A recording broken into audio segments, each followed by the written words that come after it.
Stay by the fire. My parents never fought. They had disagreements, sure, but they weren't the kind of people to express it in an unpleasant way. They were kind people. A little reserved, but in a Midwestern kind of way. With that said, there was one time in my childhood when they did not hold back, and I wasn't supposed to hear it. It was almost 2 a.m. I was sick with the flu and had to get up over and over to blow my nose. It was awful, but Mom got me a Turtles comic book that I had been reading religiously. It's amazing how little it takes to turn something awful into an adventure at that age.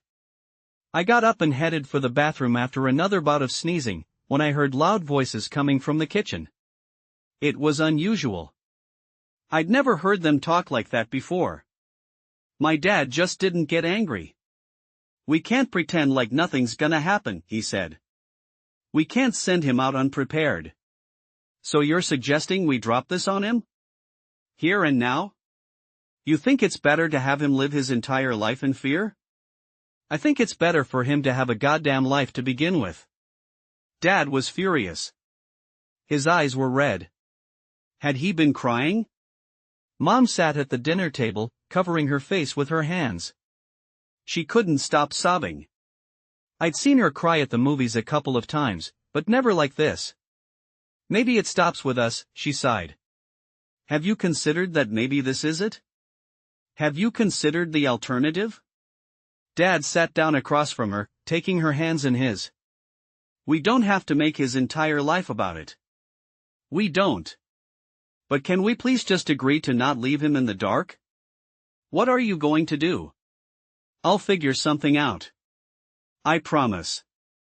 They sat there for a full 10 minutes, looking at one another. I never heard the full conversation. But the next day, I was told that my grandparents had died. They were 63 and 65 years old, and they died at the same time. No one told me what happened. I didn't think much about that night until many years later. I was 28 when my parents died. Both of them, on the same day, just like my grandparents. I didn't get the full details, just an uncomfortable phone call from a police officer. Even as an adult, you never really expect your parents to die. Sure, you know it will happen eventually, but it hurts you in a way you wouldn't know. You can't prepare yourself for those great pains of the human experience. And if it didn't hurt, well, then you've probably had enough pain as is. I was an only child, so there was no one to call but distant cousins and uncles. People I hadn't seen for years. Among the flurry of funeral bills and condolences, I almost forgot to check what they left behind. It wasn't until weeks later, while browsing their belongings, that I found a peculiar box. One with a note attached, along with my name. It was my mother's handwriting. "Please read." I brought it into the kitchen and turned on the light. It was just a shoebox, but it was taped up well and good. I cut the side open and bent the cardboard, only to reveal a couple of papers, along with a handful of jars. "If you're reading this, we've passed on," one of the papers read. "If it happened before our time, chances are something did this to us. Something we hoped would never happen. Chances are that this ends with us, but just to prepare you for the possibility that it doesn't, we want you to consider these steps when the time comes. 1. Light a fire. 2. Burn the myrrh. 3. Stay by the fire. You will know the day, please don't go looking for it. It will be in plain sight. The myrrh is the sticky resin in one of the jars, there should be enough to last you for a night. The less you know, the better. We have prayed every night since you were born that this would not come to pass, but if it does, you must promise to be safe. Light a fire. Burn the myrrh. And please, my most darling boy, stay by the fire." I didn't even notice my tears until they touched the paper. There was no doubt in my mind that my mom had written that. She always called me that, her most darling boy. Something in my mind brought me back to that one night when I was younger, where they sat by the table. If only I'd asked them about it. Over time, all their belongings were put into storage. I thought a lot about that letter, and what day they talked about. I trusted I would know it when I saw it, but there was also that uneasy feeling that I was missing something. They were talking to the boy they knew, the adult me was a completely different person. I might miss something that a younger me wouldn't. Then again, I didn't know. After a while my paranoia faded into the background. I'd inherited my parents' house in the outskirts of a small town in rural South Dakota. I had a job at the local hardware store and made some extra money on the side shipping stuff online. It wasn't glamorous, and I knew for a fact that the delivery guy was getting tired dropping stuff off at my place, but everyone has to make a living. I still kept the mirror in the living room, right next to the fireplace. I kept the note in a drawer. I knew the words by heart. Light a fire. Burn the myrrh. Stay by the fire. My darling boy. For years after my parents died, my life had a sense of normalcy to it. I was going out with a girl, and I was looking at getting a St. Bernard puppy. I'd looked one up from a local breeder and was getting everything ready for him. Life was pretty simple, but in a way that suited me just fine. It was a Saturday in late April. The sun was setting, covering the horizon in a dusty red. I was charging my phone after falling asleep on the couch watching a documentary.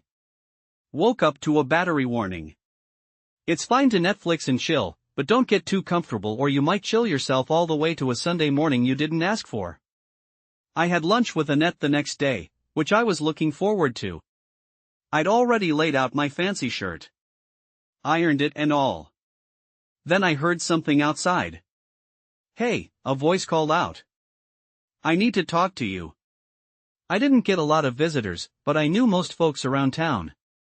I opened the front door without a second thought. At first, I didn't understand what I was looking at. There was a woman there.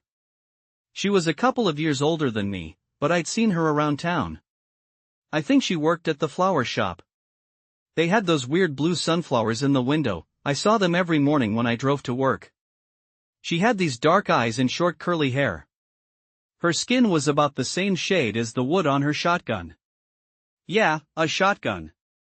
My eyes locked on the gun so hard it took me a skipped heartbeat to notice what else she'd brought. There was debris on the ground, something that looked like a smashed chair and sheets of plywood. Some kind of impromptu bonfire. She had this wild look on her face, and I could tell she was stressed. This is the day, right, she said. This is it, isn't it?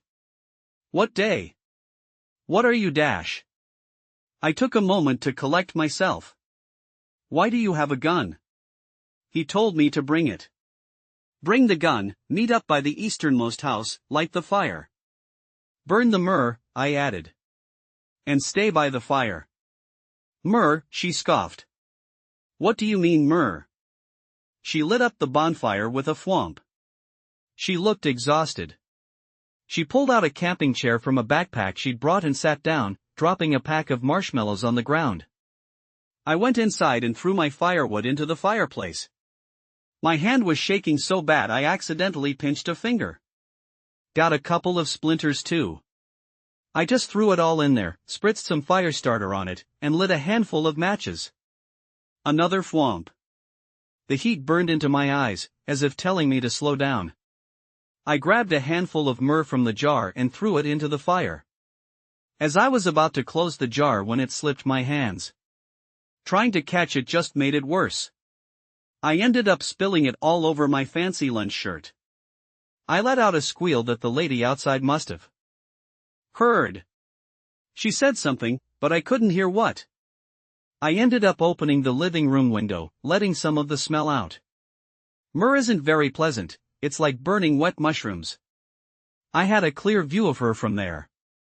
You all right in there? She asked. Just lit the fire, I said. Dropped something.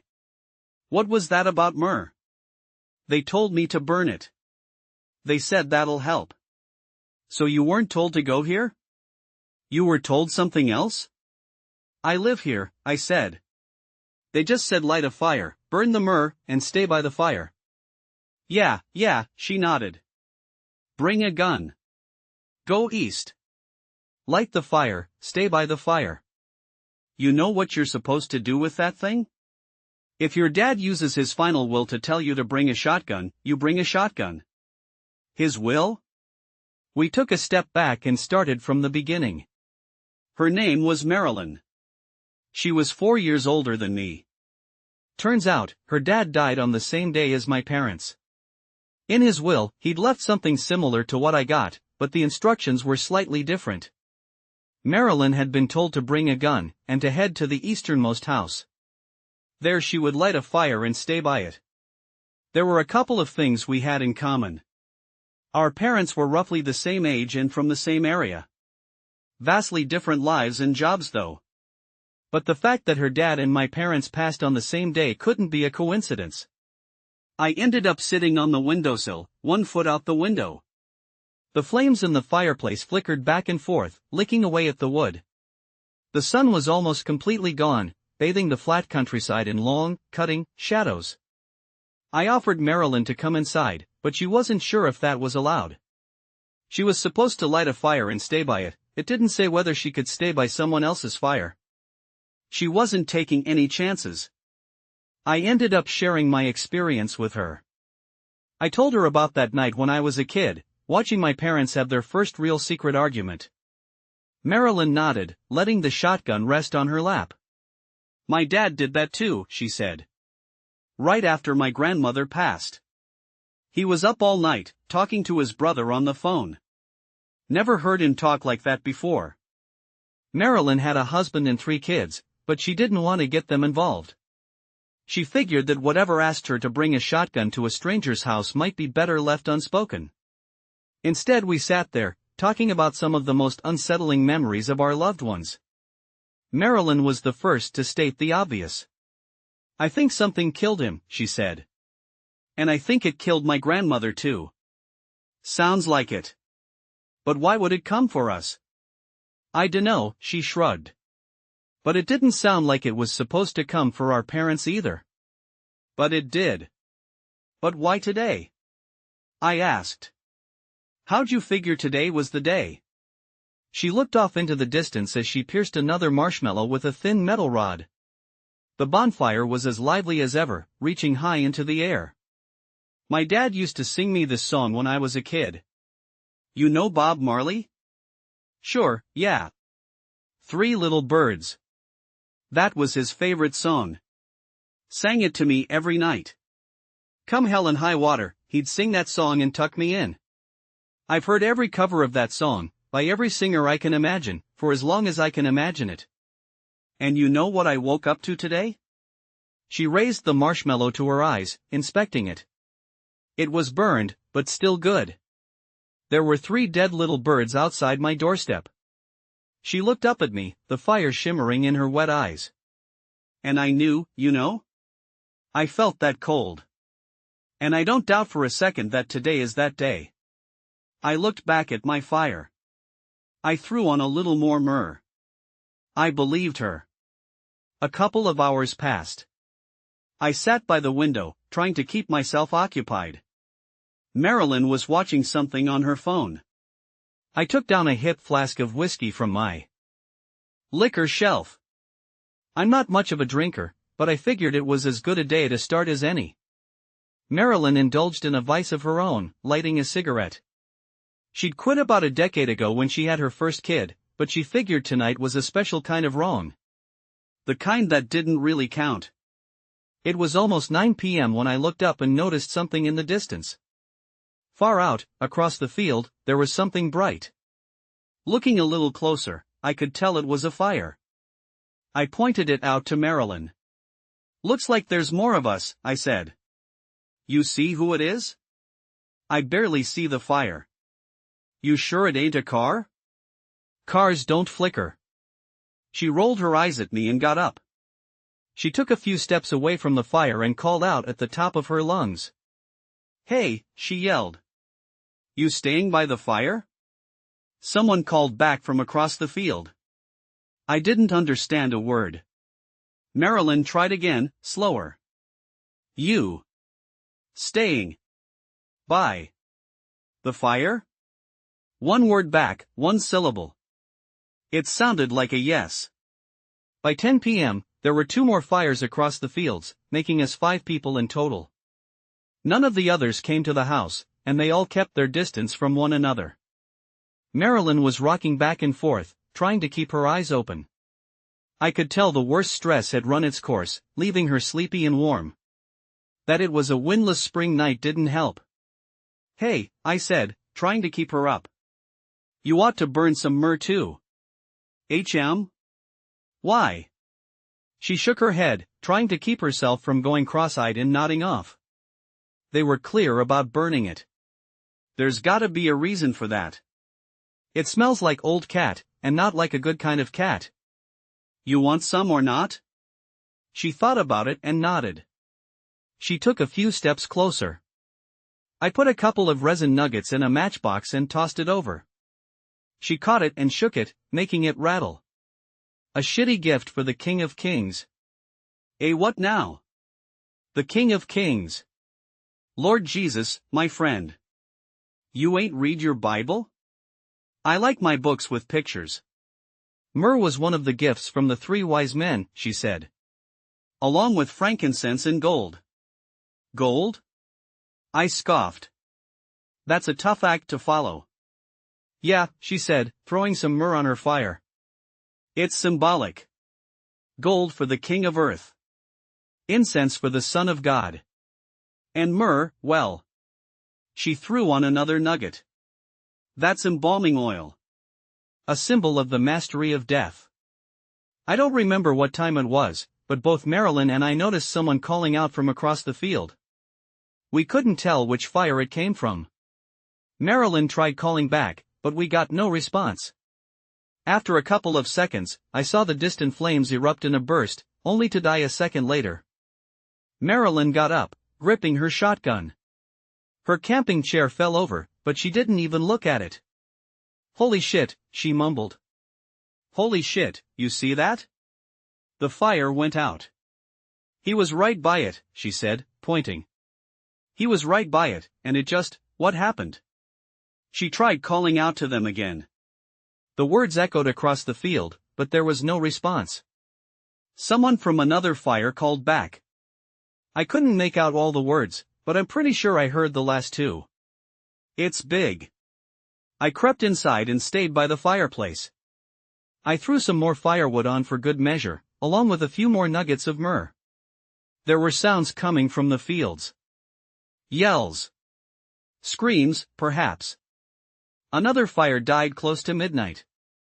Shortly after, I saw movement. Someone was running towards us. Marilyn was up on her feet with her shotgun at the ready. I could see a pale face running towards us, barely lit up by Marilyn's bonfire. It was a man, maybe 40, 45 years old. He was running at full speed, his eyes wide enough to look black. But there was another sound too.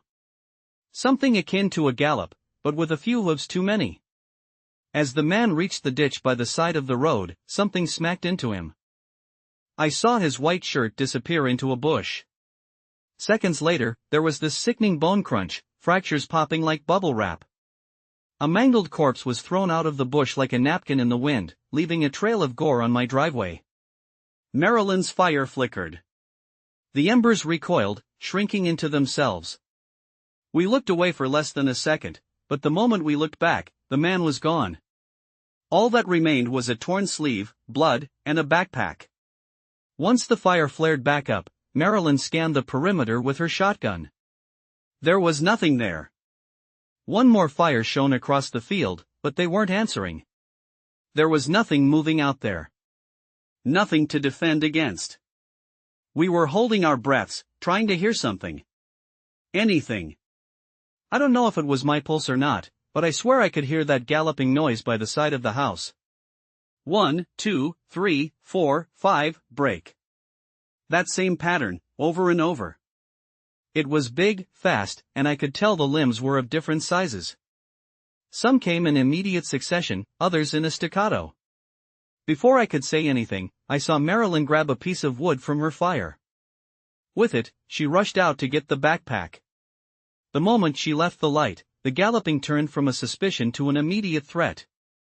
It was coming along the left side of the house. I screamed at Marilyn to get back, and she threw herself to the safety of the fire.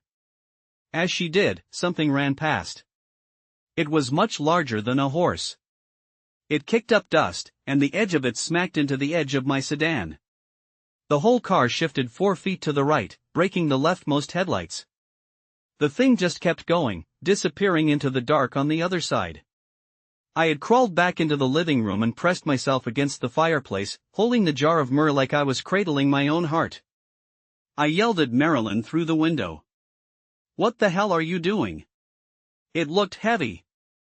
"I don't know." She launched into a barrage of spits and screams.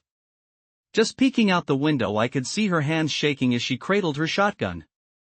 It was only then that it dawned on me that she was holding it more like a crutch than a weapon. Maybe she'd never fired it before. She opened the backpack. There were a couple of items. A water bottle and a candy bar, along with a pack of cassette tapes. There was a player too, but the batteries had run out. There was a power cord attached, but there was no way to power the thing out there. We had no rope to pull it over to me, so Marilyn decided to throw it. If we got the tape player across, then we'd throw the tapes. Marilyn counted down from 3 and sent the player sailing. I was leaning halfway out the window when I caught it. It was heavier than anticipated and almost made me lose my balance. I had to grab the fireplace. A couple of inches to the left and I would have burned my fingertips. We repeated the throw for the cassette tapes. They were all arranged in this sun-bleached plastic carrying case with a lock on it. The flimsy key was in there, I just had to turn it. This one was easier to throw, but we counted down nonetheless. Once I caught it, Marilyn had to do a little dance to get the tension out. I plugged the cassette player in and put it on the windowsill. There were 6 tapes in total, so I put one on. I turned up the volume so Marilyn could hear. The first tape started in the middle of a discussion. A cacophony of voices, all struggling to speak over one another. At first one might have thought it was a brawl, but once you listened a little closer, you could tell it was a discussion. As the crowd settled, a single voice came through. "They all died on the same night," the voice boomed. "We lost family on one and the same night. Who cares if one lived 40 minutes longer than the other? We have to look at the data," said another. "Half of them died at the same time. The same minute. Everything passed that has to mean something." "And what is that?" the first voice continued. "You think it's scared of fire? Of smoke? Everyone who stayed by a live fire lived, on average, 4 hours longer. 4 hours." The discussion crashed into another eruption of loud voices. I noticed Marilyn holding her hand in front of her mouth. I paused the tape as she shook her head. "That's Dad," she sobbed. "That's Dad on the tape." The discussion continued. The picture became clearer. This was our parents, holding some kind of meeting. From the way they talked, their parents, our grandparents, had recently died. From what we could understand, our grandparents had been working on something. Most of them were Stanford graduates, and they had been working on a kind of project back in the 70s. There were only a couple of details. Something about an echo. A telecom project. Something that they tried throwing in the river. It had caused their death. All of them. And by various means, our grandparents had let their children know, in no uncertain terms, that now it was coming for anyone even tangentially related. Our parents didn't know if they were next or not, but just in case they were, they wanted to figure it out. So, they gathered what data they had. Marilyn found a couple of notes in the backpack. It summarized most of what was discussed in the tapes. Everything mentioned in the background or mumbled as an afterthought, it was all there. That, and a couple of rules this other person had relied on. Find a field to the west. Don't say a word. Light a fire. Stay by the fire. The people on the tape had tried to summarize what was different about those who didn't die at exactly the same time. For example, one person had a gun in the house. That person had lived 20 minutes. Another had burned myrrh, that was another hour. One person was drunk, which gave them another 5 minutes, it seemed. Smoking cigarettes was another 4. but the most decisive factor was that of a living fire. All who stayed by a fire lived about 4 hours longer than those who didn't. But they didn't make it through the night. None of them did. From what I understood, our parents didn't want to leave things up to chance. A couple of folks who died had several factors at once. For example, one man who had a fire in the house, but smoked cigarettes, had died exactly the same time as those who didn't have a fire. It seemed a couple of things might either be up to chance, or there was some kind of correlating factor that we didn't see. So instead of telling everyone to do everything, our parents spread things out, hoping at least some of us might make it with just the right combination of factors. That's why we've been getting different rules.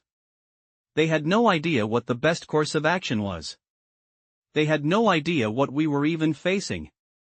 As the tape played out, Marilyn's dad chimed in one final time. "If that day comes, I'll be staying indoors, and I will light a fire. If that works, I'll tell my daughter to do the same.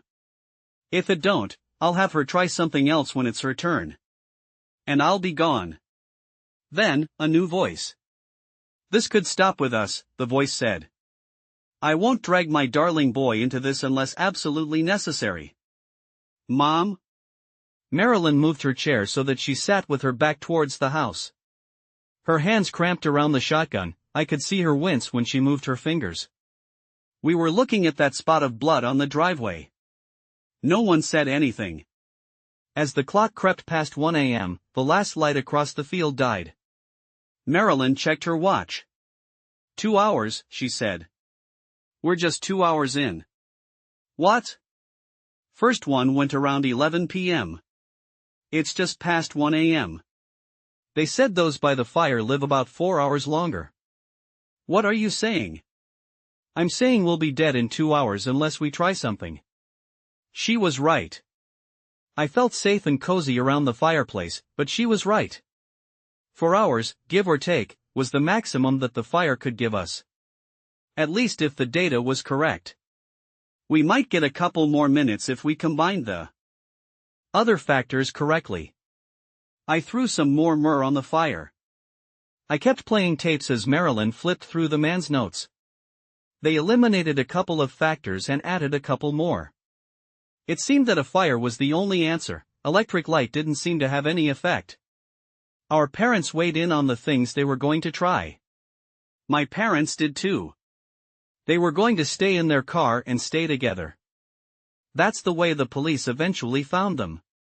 Marilyn's dad had stayed by a fireplace much like mine. He said on the tape he'd be sitting in his rocking chair, playing music and smoking a cigarette.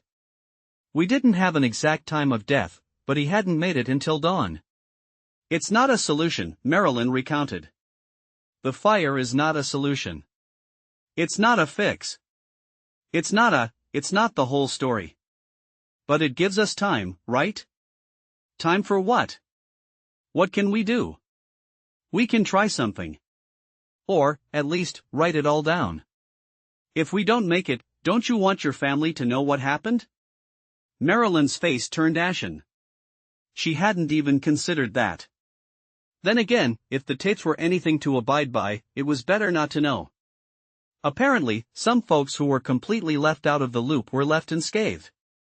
Maybe that's what our parents had hoped for us. Maybe, by letting us in on the secret, they accidentally pulled us into it. As Marilyn started writing something, I pulled out a couple of papers from a drawer. My hand shivered as I wrote down every factor I could think of. I started with the man who came running. He left his fire, that much was true. But there had to be a reason for that. Maybe it was about to go out? "Is there anything else in that backpack?" I asked. "A lighter, wood, anything for a fire?" "I dunno." Marilyn wasn't paying attention. She was sniffling and writing something on a note, leaning it against her thigh. The pen kept pushing through the paper, and I could tell she was getting frustrated. Finally, she balled the paper up and threw it into the fire. She let out a scream, kicking dust into the air. When she turned to me, something in her face changed. "The backpack," I repeated. "Can you check it?" She nodded. There was a lighter, and a handful of what looked like wool. Cross-checking the notes, it seemed that wool was one of the deciding factors. All who had worn some kind of wool fabric had survived for another 10 minutes. Marilyn was just wearing a blazer, while I was wearing a plain white cotton blend tee. What if we add it all up? Marilyn asked. Won't that be enough time? Someone in the meeting tried that, I said. It's right there, 4 minutes in. They said they'd do it. So? Did it work? You think they'd let us all die if it did? She shook her head. Of course they wouldn't. Besides, it had already been established that certain factors seemed to cancel each other out. There had to be a pattern, but we weren't seeing it. We considered the biblical angle. Myrrh, frankincense, gold.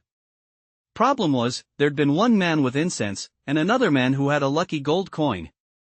Both had died on the minute. That didn't mean it couldn't be a factor, but chances were slim that it mattered.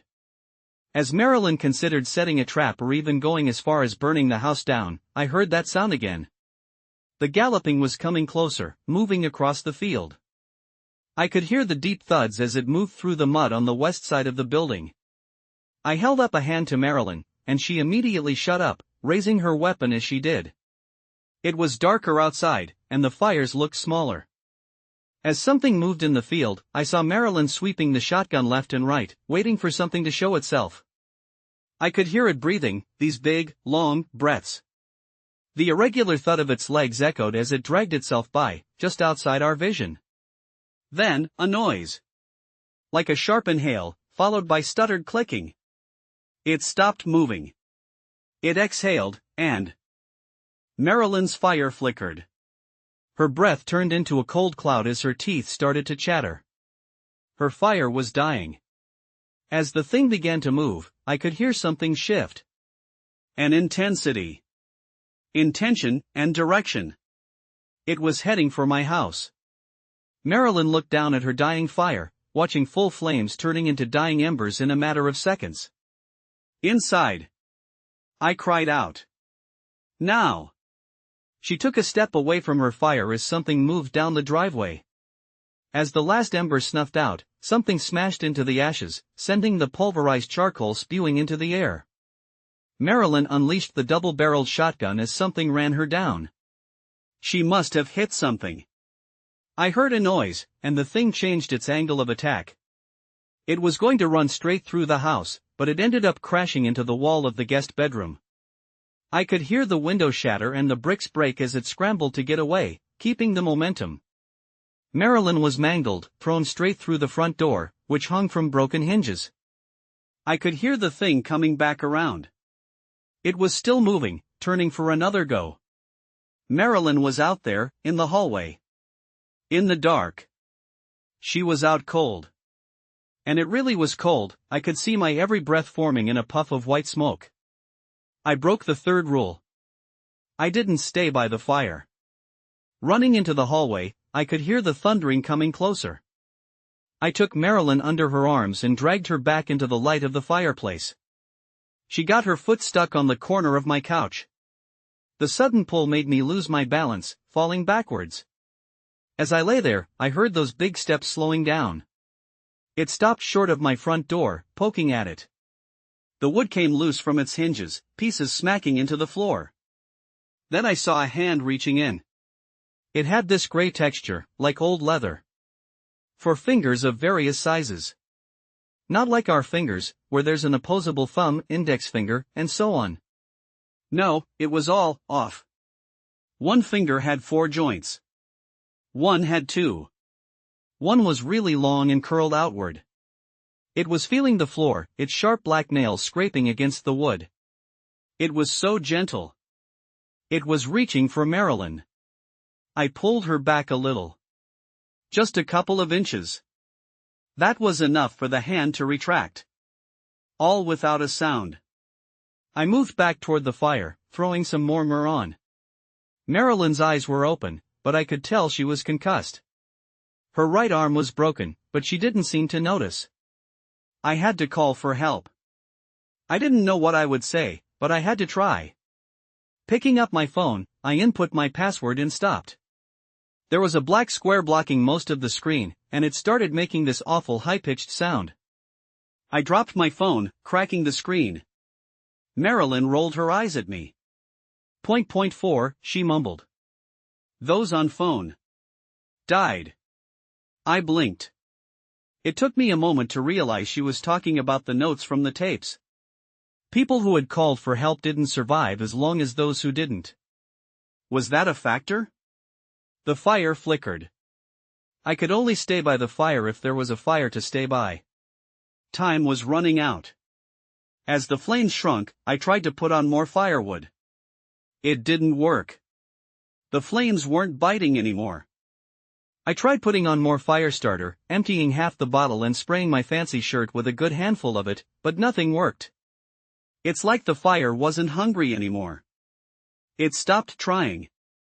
I pulled Marilyn next to me, closer to the fire. Her eyes couldn't focus, and she was barely breathing. If she held her head at the right angle, there was less bleeding. It kills the fire, I mumbled. It kills it. Make more. I tried.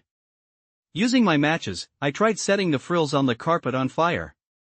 Then, one of the chairs. The curtains. Nothing worked. It's like the fire forgot what it was supposed to be doing. Like it wasn't even fire anymore, it just looked the part. I was panicking. I went through every possibility in my head as the fireplace slowed to embers. Maybe it wasn't about what they weren't doing. Maybe it was about what they were doing. They all had heartbeats and pulses. They'd all had dinner. They'd all had something to drink. What if that was the answer? What if it was not about doing something, but abstaining from something? Why had no one suggested that? My mind was racing as I smacked the firewood around with a poker. Come on, come on, come on. The thumping returned. Slower this time. Deliberate. And within a minute, something heavy stepped down on my broken front door, making the wood crackle under immense pressure. It got dark as the embers cooled.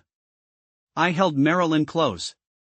Something reached out, and a six-jointed finger wrapped around her foot. She mumbled something as I pulled her away, out of its loose grip. It barely fought me. I had a couple more matches, but I didn't know what else to do. I pushed Marilyn behind me, stood up, and took a deep breath. Maybe a little light would be enough. Don't worry, Marilyn mumbled. About a thing. Mom's most darling boy lit the matches. It had gray leather skin. It was so big it barely fit through the door.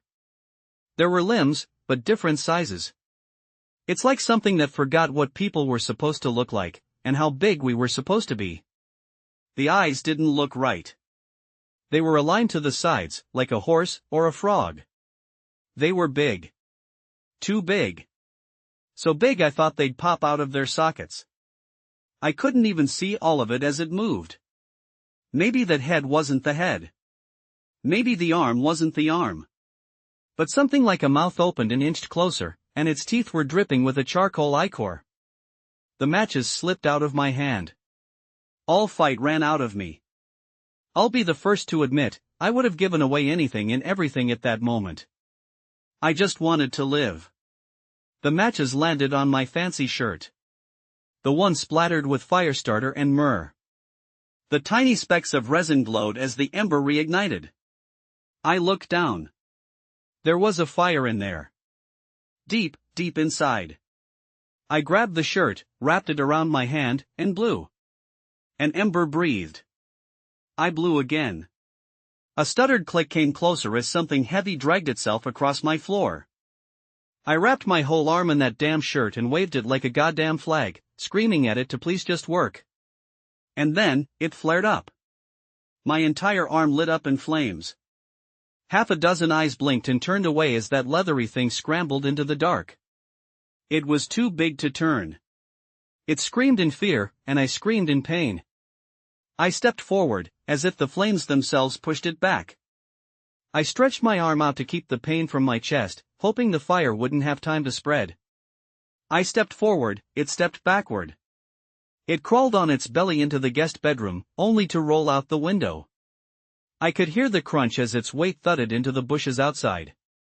Seconds later, the galloping began anew, heading for the fields.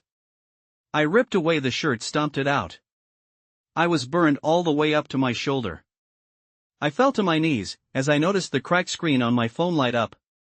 The black square was gone. I could call for help. I tried to explain it all as a home invasion gone wrong.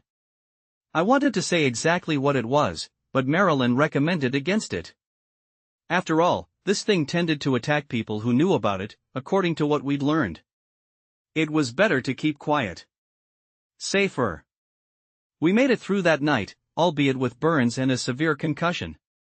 Marilyn also caught a compound fracture in her arm. Then again, that's a small price to pay considering the alternative. We've met a couple of times since.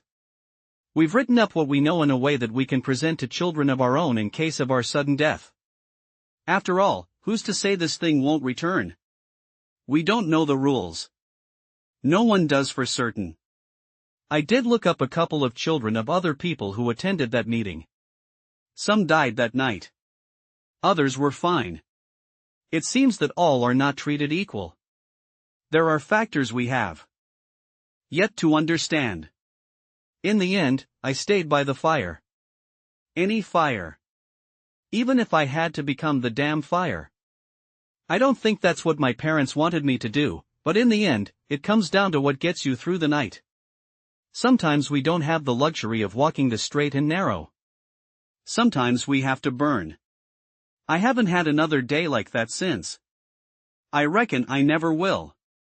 But if that day comes, and I see 3 dead little birds outside my doorstep, I'll know what to do. I'll be Mom's most darling boy, and I'll stay by the fire.